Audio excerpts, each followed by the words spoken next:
Olá, eu sou Cláudio Mendel, diretor da Companhia Teatro da Cidade, que há 27 anos vem trabalhando no propósito de divulgar e difundir os seus conhecimentos, de modo a facilitar que outros profissionais e outras companhias possam ter uma direção de caminhos por onde seguir, por onde trilhar para desenvolver o seu próprio trabalho, a sua própria pesquisa.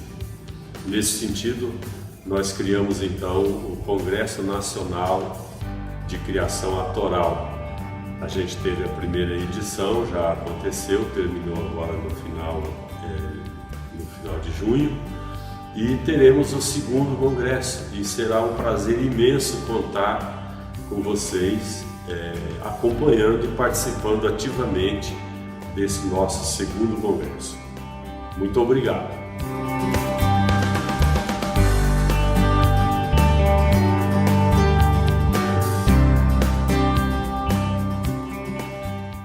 Hoje nós vamos receber a Silvia Anspach, que é doutora em semiótica pela PUC São Paulo e Universidade da Carolina do Norte, além de mestre em linguística aplicada na Inglaterra.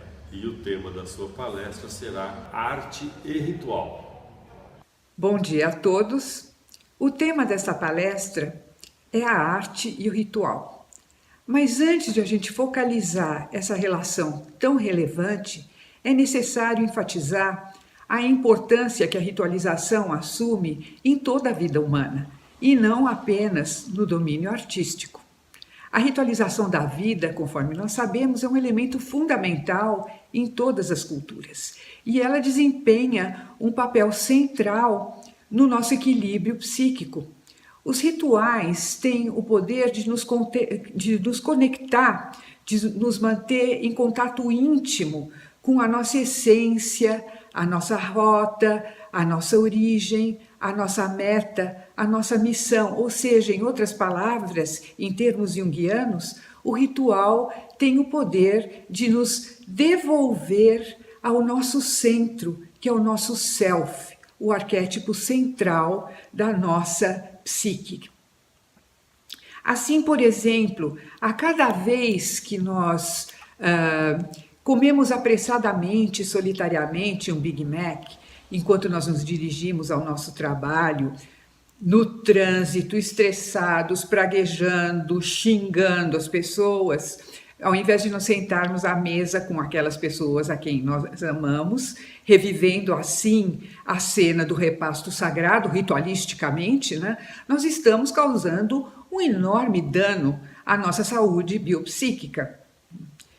Semelhantemente, a cada vez que, por exemplo, nós decidimos no fim de semana ir ao shopping, em vez de passearmos pelos tapetes artesanalmente feitos em Santana de Parnaíba para celebrar o Corpus Christi, ou a cada vez que nós nos sentamos por horas a fio em frente ao Facebook discutindo bobagens, leviandades, coisas supérfluas, idiotas, ao invés de nós pintarmos, esculpirmos, escrevermos, criarmos, né, de maneira geral, fazermos música, compormos, irmos ao teatro, fazermos teatro, nós estamos fugindo à nossa verdadeira essência, que é luminosa com L e luminosa com N, sagrada. Então, feita esta breve introdução, eu acho que a gente já pode partir para o domínio das artes. E vamos começar pela nossa arte tão querida, que é o teatro. O teatro, não é segredo para ninguém, nasceu sob a égide do ritual. E assim se mantém até hoje. Filha do Ditirambo, essa celebração fálica ao deus Dionísio, essa forma artística não apenas ensina, propicia prazer estético, satisfaz as esferas lúdicas da nossa experiência, mas também contribui para o nosso equilíbrio psíquico e nos devolve a nossa dimensão original, originária, sagrada, imutável, perene e universal, que é a própria origem e meta da experiência universal, vital, humana. Mas antes disso, vamos recuar bastante no tempo e vamos verificar que já na pré-história a arte assumia o seu compromisso e selava a sua aliança com o ritual. Na pré-história, as pinturas rupestres imprimiam mãos, né, conforme nós sabemos, sobre animais selvagens, gigantescos e indomáveis. Assim, ritualisticamente, se assegurava o poder e o domínio dos seres humanos sobre esses seres assustadores, esses animais assustadores que eram passíveis e capazes de ameaçar a frágil experiência de todos nós, humanos, no planeta Terra. Semelhantemente, na pré-história, as imagens femininas, tributo à fertilidade e a figura das deusas que regiam a vida no universo, provavelmente também se associavam a rituais sagrados. E para esses rituais convergiam formas de expressão estético-religiosa. Na Idade Média, os mistérios subordinavam os ritos performáticos à fé religiosa, à fé cristã, à fé católica. Aliás, no seu livro A Arte da Performance, George Glusberg afirma que já muito antes disso, no Gênesis bíblico, que é o Gênesis da Torá judaica também, a tradição judaico-cristã cedia lugar a uma arte que seria uma pré-história, uma forma pré-histórica da performance, da arte da performance. Uma arte que eu chamaria de pré-performática. Segundo Glusberg, o pecado original resultante da expulsão de Adão e Eva no paraíso era simbolizado pela nudez dos corpos dessa criatura. Quer dizer, os primeiros performers da história foram Adão e Eva, chamando atenção para a própria fisicalidade, corporeidade dos seus corpos. O próprio George Glusberg, focalizando a arte performática do século XX, nos demonstra que a ritualização, que encontra suporte, meio, linguagem e até significado nos corpos, né, ela nos mostra, e ele cita aí René Berger para endossar a sua visão, que a performance, a body art, devem mostrar não o Homo sapiens, mas sim o Homo vulnerabilis. E aqui eu cito René Berger, via Glusberg, essa pobre e exposta criatura, cujo corpo sofre o duplo trauma do nascimento e da morte, algo que pretende igualar a ordem social, ersatz da ordem biológica. Bem, quando nós abordamos o teatro em suas múltiplas formas, em suas multifacetadas caras históricas, se nós o focalizamos diacronicamente ao longo da evolução histórica, nós vemos que já em Aristóteles o teatro anunciava e prenunciava a sua forma ritualística ao se inscrever na tradição cultural como ação. E como ação, ato presente, ele tinha um domínio, desculpem a redundância, que se marcava por uma presentidade, exatamente a presentidade que rege o ato e o fato ritualístico. Teatro é ação, é ato presente, a que nós testemunhamos e de que nós participamos como fruidores. Nas mãos de José Celso, por exemplo, o teatro se faz teatro. Ato e fato, arte e fato, artefato presente que dispensa a cortina narrativa que separa o fruidor ou participante daquilo que lhe é apresentado, presente, né? Apresentado, presentificado, presentado.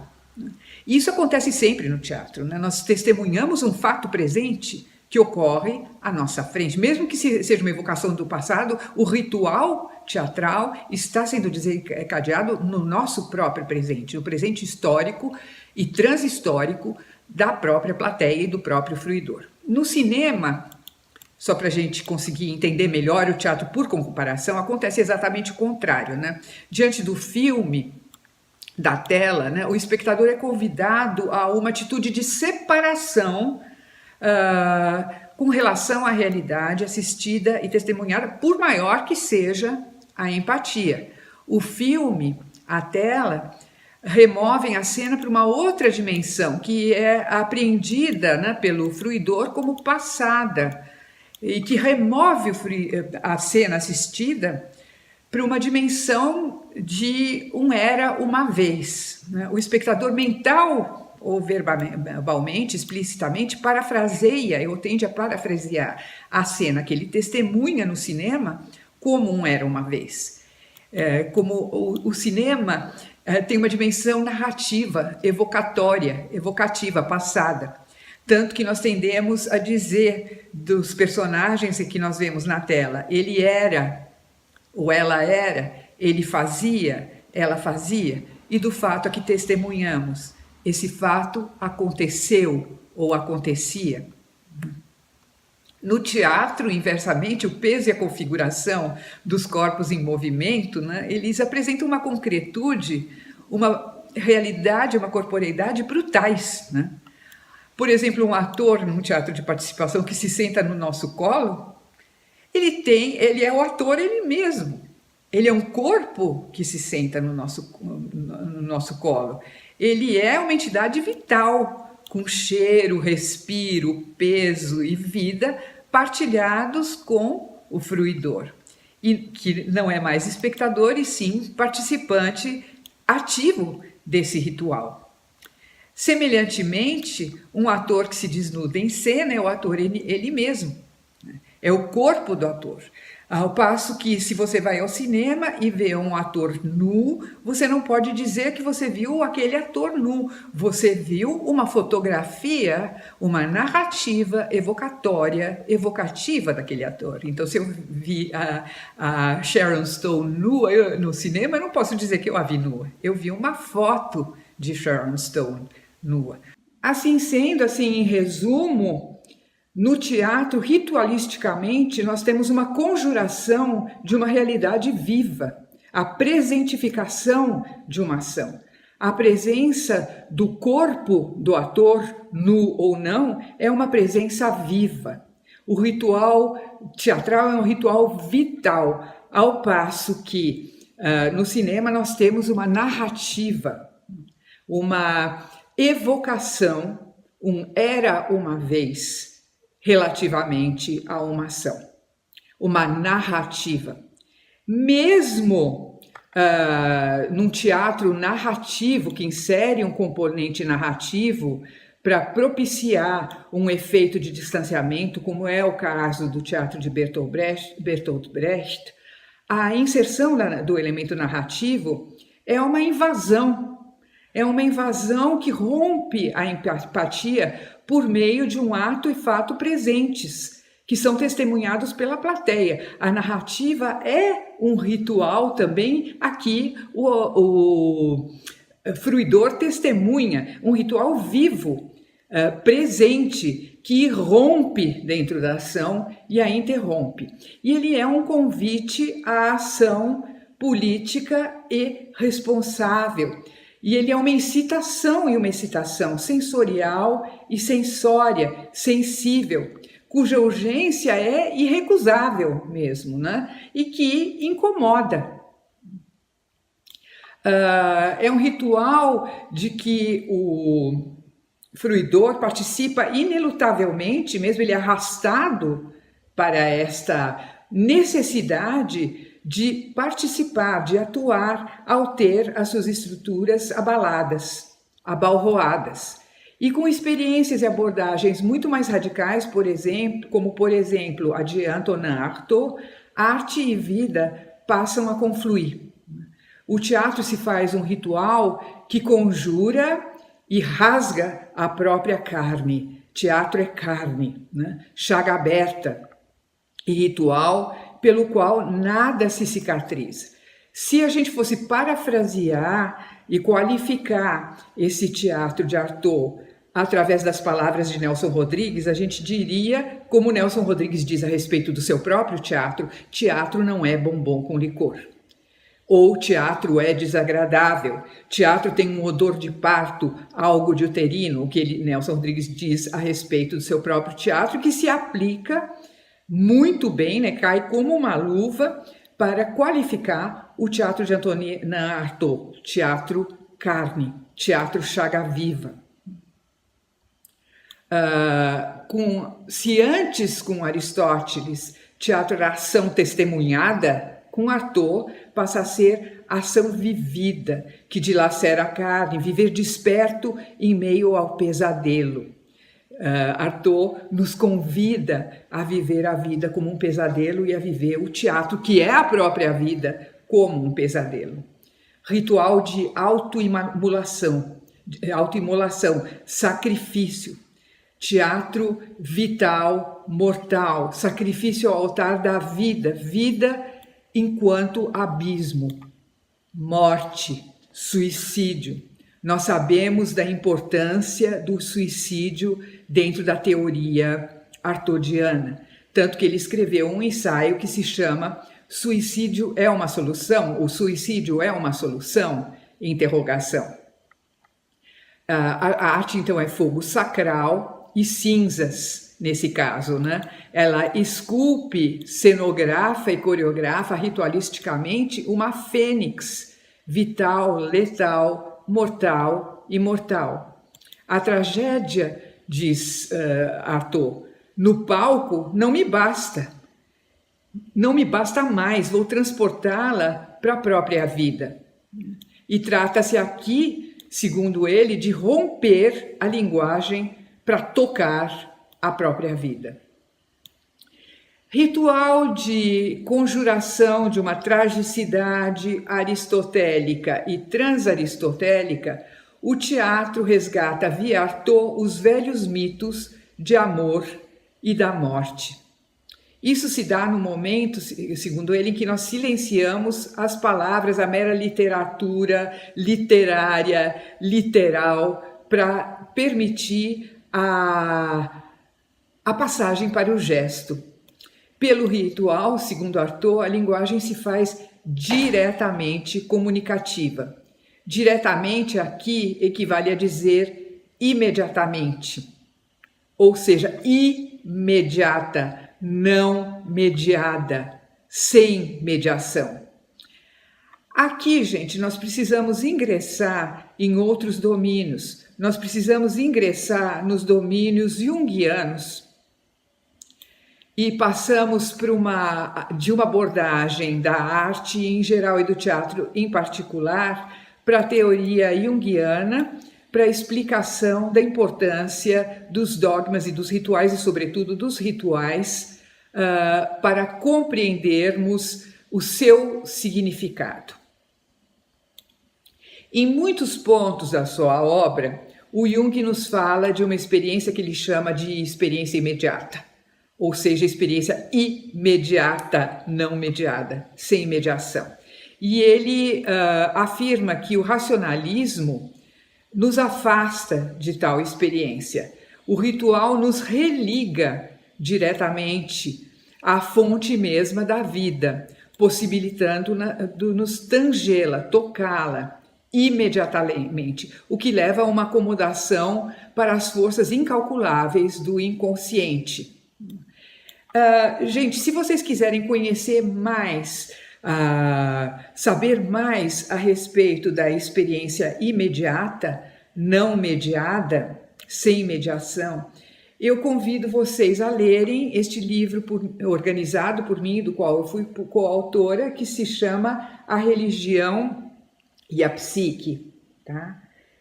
de vários autores. Eu sou uma das coautoras e eu tenho um capítulo introdutório e um capítulo sobre a importância dos dogmas e dos rituais e da centralidade da experiência imediata. Tá? Quem tiver interesse em adquiri-lo, é só entrar em contato comigo no meu e-mail silvia.pax,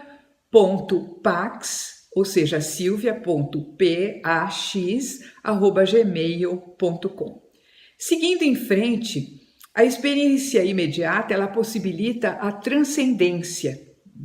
A transcendência entendida, e aqui, gente, eu vou citar uma frase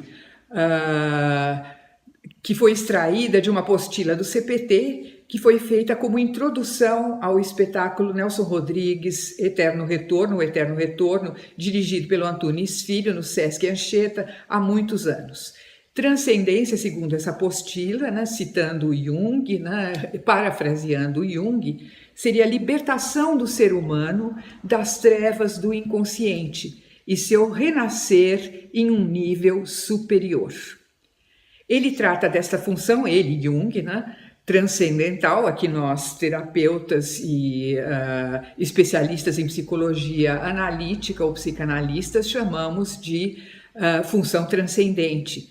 No mito do herói, quando este sai da baleia em direção ao nascente, liberta-se do monstro, depois de guardar uma das partes vitais, pois o indivíduo, quando transcende, não se desliga do inconsciente, mas apenas assume o comando do mesmo num nível mais elevado. Sempre num nível mais elevado, porque a função transcendente, ela pressupõe uma volta, uma circunvolução, mas uma volta espiralada, em que não se retorna mais para o mesmo ponto, mas se retorna ao mesmo ponto de uma maneira renovada, que o supera. Na teoria junguiana sempre é isso, nós nunca voltamos ao mesmo ponto sendo os mesmos, mas nós retornamos de maneira superada e espiralada. Bom, pelo ritual, a experiência presente traduz e se religa, e nos religa, agora já sou eu falando e não mais o pessoal do CPT, é uma experiência primordial e avassaladora, precedente a todas as ideias, a atos e a todas as eras, né? Uma experiência que eu diria pré-existe, persiste, resiste e insiste, imutável e eternamente. O ritual nos liga imediatamente à fonte mesma da vida e ao fazer isso ele nos retorna ao domínio dos arquétipos do inconsciente mais profundo, do inconsciente coletivo. Ora, os arquétipos são as matrizes que, segundo Jung, existem sempre e a priori. Matrizes, typos, typos, do grego typos, matrizes, modelos exemplares, arque, como em arqueologia, desde o princípio, princípio dos princípios, precedente a tudo. Pois para Jung não existe ideia ou ação significativa que não tenha antecedentes históricos, e esses antecedentes históricos são os arquétipos. Os arquétipos são os antecedentes de qualquer antecedente. Eles são a pré-história da própria história e da própria pré-história. Tá? Não existe nada que não tenha a eles como antecedentes. Segundo Jung, e aqui eu cito novamente a apostila do CPT, o homem tem uma tendência a integrar-se, né? Isto é, a integrar consciente e inconsciente para a elaboração de uma síntese, realização do ser inteiro. É o que o Jung chama de processo de individuação, que é o processo de totalização psíquica, de integração. É o movimento de circunvolução que conduz a um novo centro psíquico, ao self. Aqui vale lembrar que o que a apostila do CPT nomeia como um novo centro é um arquétipo, o self, e sendo arquétipo, este centro não é apenas novo. Ele é velho, ele é precedente a todas as coisas e ele é perene, imutável. Tá? Ele é nosso centro, nosso eixo, nossa origem, nossa rota, nossa meta. A arte, ao ritualizar, vocês me desculpem a redundância, reencena a cena primordial, vital, letal e fatal da vida psíquica, possibilitando-nos beber diretamente, imediatamente dessa fonte, quase que como num ritual religioso de religamento, religio, religare ao centro e essência sélficos. A essa altura, a gente poderia concluir que a arte acelera, portanto, o processo de maturação psíquica, o processo de individuação, o processo de totalização. Ela acelera o processo de autoconhecimento. Mas o que acontece no nosso dia a dia? No nosso dia a dia, em nossa jornada diária, o ego quer assumir a dianteira, controlando os nossos desígnios. O ego tem urgência, o ego quer, o ego deseja, o ego é entidade volitiva, o ego é entidade desejante. O ego nos faz redundantemente egóicos, egocêntricos, egoístas. O ego nos faz narcisistas. O ritual, inversamente, nos devolve a nossa dimensão original e originária, que é aquela dimensão em que nós não somos mais eu, nós somos o ser humano, nós somos todos os homens, independentes de tempo, raça e cor e transcendendo o tempo cronológico e o tempo biológico. Uma figura que apreende o centro sélfico, né? Com o qual o ego tem que fazer aliança para resgatar essa dimensão original, originária, imutável e temporal, é a figura da mandala, da quadratura do círculo. Ela aparece em muitas representações culturais e expressivas. É o caso, por exemplo, da pintura de William Blake. William Blake foi não apenas um escritor famoso, inglês, né? Mas ele foi também um grande pintor. E nesta pintura aqui, Europe, a Prophecy, The Ancient Days, Europa, uma profecia, os dias antigos,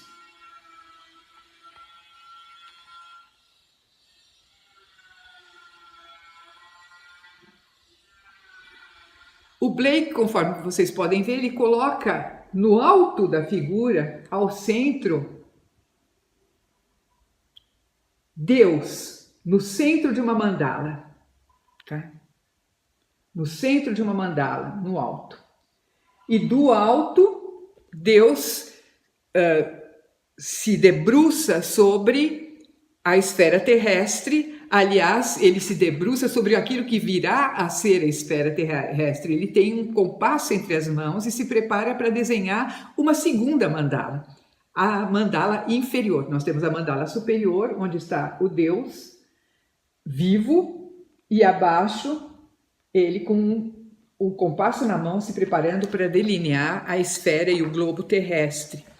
Aqui então está sugerida e prenunciada a aliança entre céu e terra, consciente e inconsciente, homem e Deus, ego e self, né? O alto e o baixo, o divino e o imperfeito, o perfeito e o imperfeito. Na pintura do Blake, então, se insinua um casamento de opostos que vai resultar na figura de duas mandalas aqui. As danças circulares, a partilha das histórias ao redor do fogo, os teatros de arena são outros exemplos de mandalas nas quais vai se dar a aliança entre o ego e o self. E nessa aliança vai se dar, como eu disse anteriormente, o casamento dos opostos, que Jung vê como uma necessidade absoluta para que se consiga, para que se chegue à totalização psíquica, à individuação. Ele chama o casamento de opostos também de conjunctio oppositorum, ou as núpcias químicas ou as núpcias alquímicas, tá? William Blake realiza esse casamento de opostos em muitos pontos de sua obra, inclusive na sua escritura. Ele escreveu uma série de poemas chamados Songs of Innocence e Songs of Experience, as canções da inocência, as canções da experiência, o casamento entre a inocência e o pecado, a perfeição e a imperfeição, né?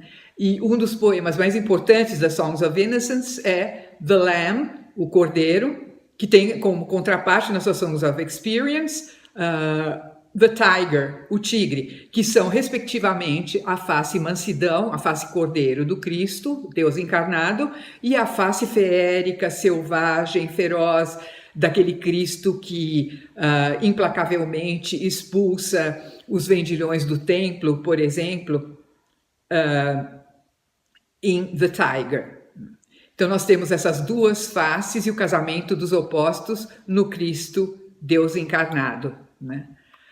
Magritte, aliás, o próprio Blake, antes de ir para o Magritte, também escreveu um poema chamado The Marriage of Heaven and Hell, ou seja, o casamento do céu e do inferno. E aqui nós temos uma representação pictórica também do The Marriage of Heaven and Hell,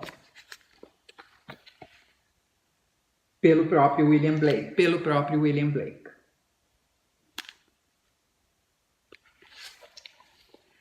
Magritte celebra ritualisticamente muitos desses casamentos entre ego e self, luz e sombra, feminino, ânima, masculino, ânimos, o eu animal e o eu cósmico, o eu terrestre e o eu divino, o eu homem e o eu animal. Gosto muito desse quadro do Magritte, e que nós temos o casamento, a celebração ritualística do casamento entre ego e self, claro e escuro, branco e negro, luz e sombra, masculino e feminino.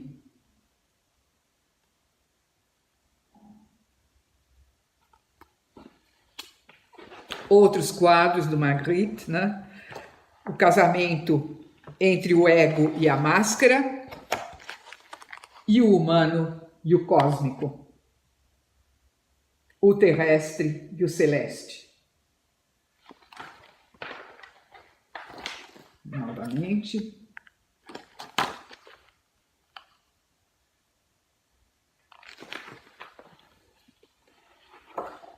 Outro exemplo.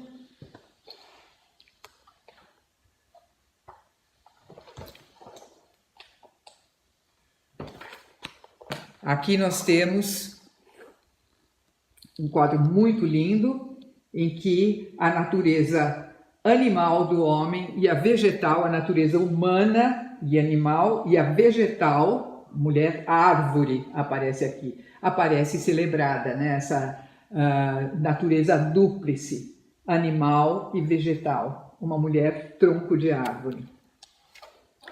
Tanto em Blake, quanto em Magritte, quanto em tantos outros artistas, nós temos esta apreensão do domínio do inconsciente como esse território turvo, esse território instável, onde todas as coisas se casam e onde todas as coisas flutuam em suspensão. Segundo Jung, o inconsciente é o território da água, ele é simbolizado pela água, porque aí todas as coisas flutuam em suspensão. Segundo ele, no território do inconsciente, não há mais nem acima, nem abaixo, nem aquém, nem além, nem aqui, nem ali, nem eu, nem tu, nem eu, nem ele, porque aí todas as coisas flutuam em suspensão. Não há mais separação entre a frente e o verso.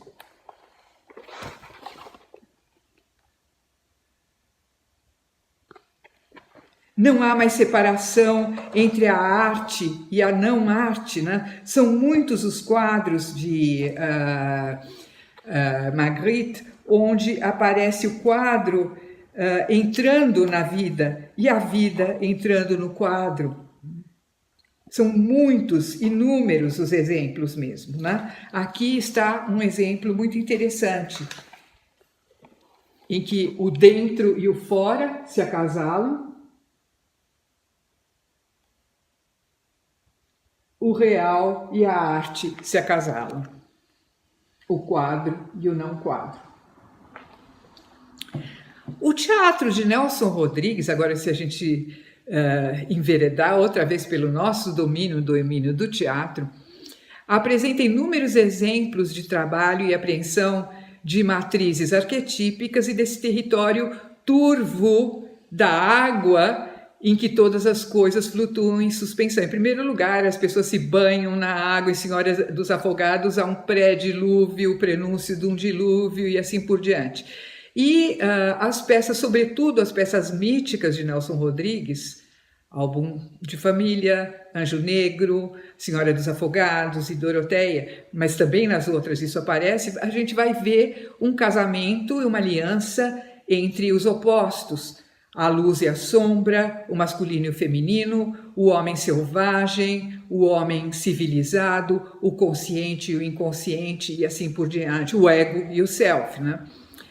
Álbum de Família, por exemplo, nos recua ao território arquetípico, que é um território atemporal, né, e transcendente, precedente, procedente a todas as eras, ao sediar a sua cena no primeiro dia do primeiro mês do ano zero. Já a rubrica nos diz 1º de janeiro de 1900, 1900, 1 do primeiro mês do ano zero.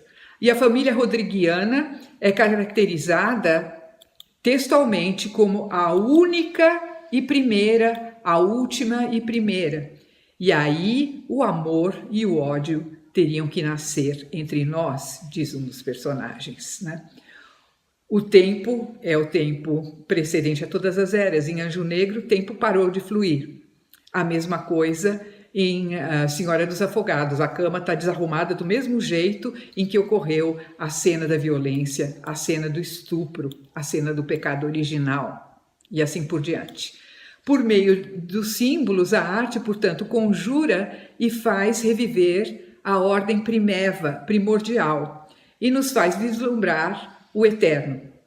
No teatro, ritual em que se transcende a pureza da linguagem, da literatura,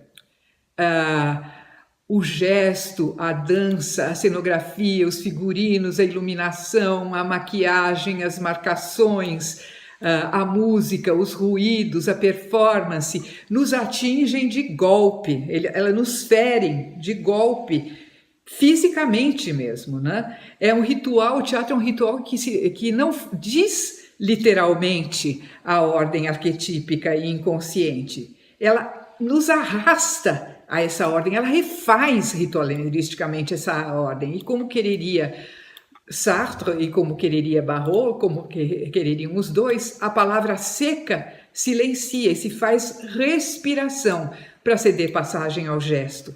A realidade, segundo Sartre e Barrault, nos golpeia, elle nous frappe, eles dizem, nos golpeia e nos atinge com a concretude silenciada nas e através das eras. Podemos, então, aqui partir para uma conclusão. E eu gostaria de concluir lendo um pequeno texto que eu fiz para resumir e fechar esse trabalho ritualisticamente. Abriu a porta que dava para o jardim. Contemplou e se diluiu no azul cristalino do céu. Inalou e se embebeu de ar, vida, espírito, pneuma. O sol, mandala em ouro, abrasava com todos os tesouros vitais e fatais que fascinam a vida humana. Alucinam. Acompanhou a linha melódica do canto dos sabiás, bem-te-vis, o revoo de asas e gritos das maritacas. Evocou e invocou os mistérios da vida e da morte. Voltada para o norte, imaginou o nascente e o poente. Onde o sol se deita, um dia ela também se abandonaria. Pó, cinzas. Sonhou com a terra umedecida em argila. Ao sopro do vento, catavento, abarlavento ou sotavento, ganhou vida e se fez nova Eva, mulher renascida, bela adormecida. Quando despertou, viu que nas mãos havia uma pluma, prenúncio de asas. Olhou pela janela. No voo da gaivota, anteviu a fênix que seria um dia, e teve a certeza de que um dia voaria. Então, que os rituais e a arte sigam celebrando a eternidade e nos permitam, no pó egóico e do pó egóico, alçar voo, que sejamos fênix que busca e alcança o infinito algum dia. Com essa esperança, eu encerro, então, essa exposição, agradecendo a vocês pela atenção e pela companhia. Muito obrigada. Você perdeu alguma das 20 palestras do nosso congresso? Gostaria de assistir novamente? E mais, receber um certificado de participação? Então fique aqui com a gente, que eu vou contar para você como você vai poder assistir as palestras no dia e horário que você quiser. E ainda reservamos outras surpresas para você. Eu sou Cláudio Mendel, ator, diretor, produtor cultural, com 40 anos dedicados ao teatro e diretor da Companhia Teatro da Cidade, de São José dos Campos, há quase 30 anos. E eu sou Andréia Barros, atriz, diretora, integrante da Companhia Teatro da Cidade há 27 anos, professora do Teatro Escola Macunaíma em São Paulo e mestre em artes pela Unicamp. Queremos dar as boas-vindas ao 2º Congresso Nacional de Criação Autoral, que será transmitido via internet. Ou seja, você poderá acompanhar o congresso de onde estiver. Basta apenas ter acesso à internet. Neste congresso, que acontece de 2 a 8 de outubro, você terá a oportunidade única de assistir e ouvir 21 profissionais que são referência na pesquisa teatral. Renato Ferracini, professor de pós-graduação da Unicamp, ator, pesquisador e coordenador do Grupo Lume de Campinas, com o tema Memórias e Pequenas Percepções do Ator. Leopoldo Pacheco, ator, diretor, cenógrafo, figurinista, visagista, com o tema Atuação na TV, Cinema e Teatro. Tishi Viana, atriz, diretora e pesquisadora, com o tema A Máscara na Cena. Helena Vassina, teatróloga e pesquisadora russa, professora do programa de pós-graduação em Literatura e Cultura Russa na USP, com o tema Ações Físicas. E vários outros palestrantes extraordinários que vão te ajudar a potencializar seu trabalho na criação artística e ampliar suas pesquisas. Se você busca melhorar a sua atenção, se você busca acreditar na sua imaginação e se você busca emocionar com a sua comunicação, esse congresso foi pensado para você. Esses especialistas geralmente falam em universidades, em seus grupos de ensaios e em espaços destinados à arte. No entanto, de 2 a 8 de outubro, você poderá acompanhar as palestras deles totalmente de graça, ou seja, sem ter custos para ir até esses profissionais nos dias e horários que divulgamos. Esses conteúdos compartilhados já ajudaram muitos atores e artistas. E eu tenho certeza que ajudarão você nos seus objetivos profissionais. Nós sabemos que existem artistas que vão aproveitar muito, fazer anotações, reflexões e praticar em cena o que aprenderem nesse congresso. Mas também sabemos que existem vários artistas que vão se aprofundar, ir além, e também aqueles que, infelizmente, não vão poder acompanhar todas as palestras nos dias e horários que serão exibidos. Para esses grupos, criamos o acesso em cena. Esse acesso funciona em uma área de membros.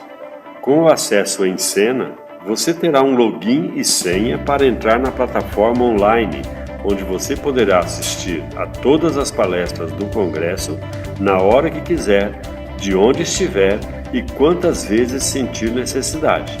E tem mais. Para você que quer ser competente como artista criador nas artes da cena, nós preparamos uma série de bônus exclusivos para todos que tiverem o acesso. No Acesso em Cena, os bônus são exclusivamente online, ou seja, você usufrui de tudo que o Acesso em Cena te oferece via internet. E são 4 bônus. O primeiro bônus é um certificado com mais de 30 horas aula-palestra. O segundo bônus é uma exposição em vídeo sobre a formação e atoralidade para atores e atrizes com Simone Carleto, que é artista pedagoga e doutoranda em artes cênicas pela Unesp. E se até aqui você já se surpreendeu, continue com a gente, pois o terceiro e o quarto bônus são inacreditáveis. O terceiro bônus são todas as 18 palestras do primeiro Congresso Online de Criação Atoral, que teve como tema central a memória e a narrativa, e aconteceu no mês de abril desse ano. Essa primeira edição foi fundamental para muitos artistas. Em 7 dias, mais de 1.300 pessoas inscritas para o Congresso, mais de 4.000 curtidas em posts e compartilhamentos, palestras assistidas em 103 cidades e 6 países simultaneamente. É a pesquisa teatral ampliando o seu alcance, rompendo barreiras geográficas e caminhando ao encontro do artista onde ele estiver. E contamos com a participação de Alexandre Matti, Cacá Carvalho, Neide Veneziano, entre outros. E por tudo isso, o quarto bônus não podia ser diferente. Decidimos disponibilizar a você todos os 6 bônus do primeiro Congresso Nacional de Criação Atoral. Dá uma olhada na potência dos conteúdos que você vai acessar. Você terá acesso a 2 videoaulas com a coaching para artistas Alessandra Velho, que também é atriz, advogada, produtora cultural e fundadora do programa Viver de Arte. A Alessandra ajudará você a avaliar sua carreira em diversos aspectos: produção artística, projetos, divulgação. Tem também uma conversa no camarim, um webinário com o tema Não Interpretação e Não Teatro, conduzido por mim e o diretor indiano Atul Trivedi. Não para por aí. Você assistirá a um debate sobre o teatro brasileiro com Rodrigo Moraes Leite, que é doutorando e mestre em artes cênicas pela Unesp, onde desenvolve pesquisa voltada à crítica e à historiografia do teatro brasileiro.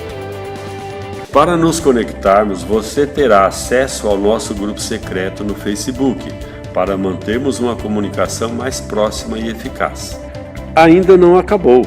Para fechar com chave de ouro, você terá acesso à Imersão Stanislavski. Nesse curso online, dividido em 4 aulas de aproximadamente 1 hora cada, com a minha participação, a Andrea Barros, a Simone Chuba, a Helena Vassina, a Aymar Labac e Aska Antunes, você vai conhecer um pouco mais sobre o sistema Stanislavski. Esses bônus exclusivos custariam mais de R$10.000.